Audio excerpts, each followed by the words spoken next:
রুমে ঘুমাই, ওই রুমের দরজা খোলা ছিল।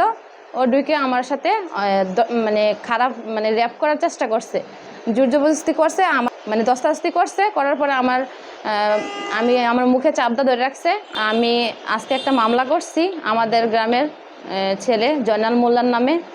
সে দীর্ঘ বছর ধরে আমার ডিস্টার্ব করতেছে। তার সাথে আলাপ হয় আমাদের একটা জামালা নিয়ে।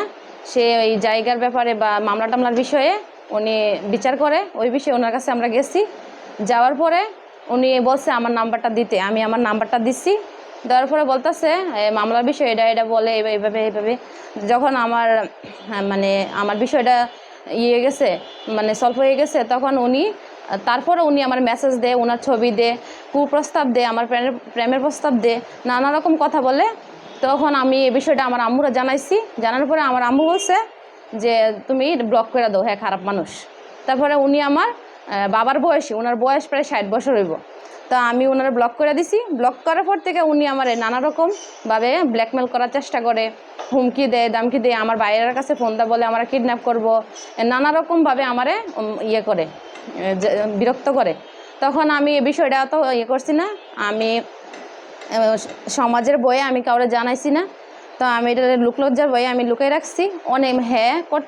করতে অনেক সীমার বাইরে গেছে। আমি আর সহ্য করতে পারি না। আমি পাল্লার দিছি বাঙ্গরা বাজার থানা।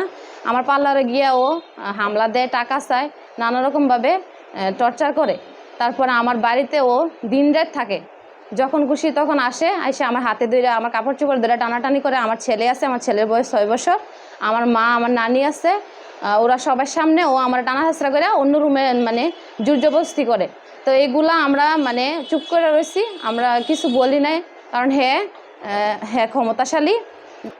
13 তারিখ শুক্রবারে ও সীমা পার করে ফেলছে। ও আমার বাড়িতে ঢুকে আমার ঘরের, আমি যে রুমে ঘুমাই ওই রুমের দরজা খোলা ছিল। ও ঢুকে আমার সাথে মানে খারাপ মানে র্যাপ করার চেষ্টা করছে, জোর জবরদস্তি করছে। আমার আম্মু অসুস্থ, অন্য রুমে ঘুমাইছিল। হ্যাঁ আমারে মানে অনেক করছে, মানে দস্তাদস্তি করছে। করার পরে আমার মুখে চাপদা ধরে রাখছে। আমি কোনো মতেই পারি না। তখন আমি আমার মুখেতে ওর হাতটা সরাই আমার আম্মুরে চিলম দিছি। আমার আম্মু আসছে। আসার পরে আমার আম্মু করছে, লোকজন ডাকাডাকি করছে, পরে হ্যাঁ পালাই গেছে। এর আগে ঘটনা আছে এ বিষয় নিয়ে। আমি দীর্ঘ 2 বছর ধরে যখন বিরক্ত করতেছে, গত 1 বছর ধরে চাচাতো ভাই আমাদের গ্রামের চেয়ারম্যান, বর্তমান চেয়ারম্যান রহিম পারভেজ, আমুলিকের ওনার কাছে বিচার দিছি। মেম্বার আছে, বর্তমান মেম্বার মাজেদুল মেম্বার, ওনার কাছে বিচার দিছি। অনেকবার বলার পরে ওনার নিজের চাচাতো ভাই জয়নাল মোল্লা চেয়ারম্যানের বিচার পাইছি না। গ্রামবাসীর কাছে বিচার চাইছি, অনেকের কাছে পাইছি না। আমি এখন নিরাপত্তা নাই, এখন আমি বিচার চাইতেছি। আমার যদি কোনো কিছু হয়, আমার ফ্যামিলি বা আমার ছেলে আছে, কোনো দিকে যদি কোনো কিছু হয়, তার লেগে দায়ী থাকবো একমাত্র জয়নাল মোল্লা।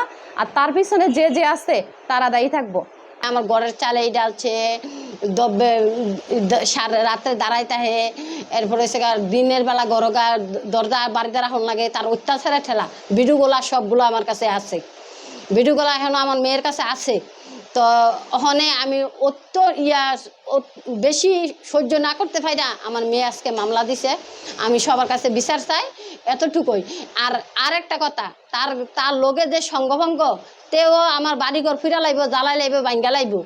এরপর তার সঙ্গভঙ্গ আমার গ্রামের তো উঠাই দিব। আমার নিরাপত্তার লেগে আমার বাবা নাই, ভাই নাই, বোন নাই, আমার কেউ নাই। আমার 2টা ছেলে আছে, একটা মেয়ে। আমার ছেলেরা সিলেট থাকে, বাড়ির থাকে না। তো আমি ওখানে নিরাপত্তা, আমি একা থাকি আমার মেয়েরে লইয়া। মেয়ে একটা পার্লার দিছে, তে পার্লারের দরজার সামনেও গিয়ে দাঁড়াইতে হে, সাদাবাদি টাকা খুঁজে দাঁড়াইতে হে ঘন্টার পর ঘন্টা। কত সহ্য করবো?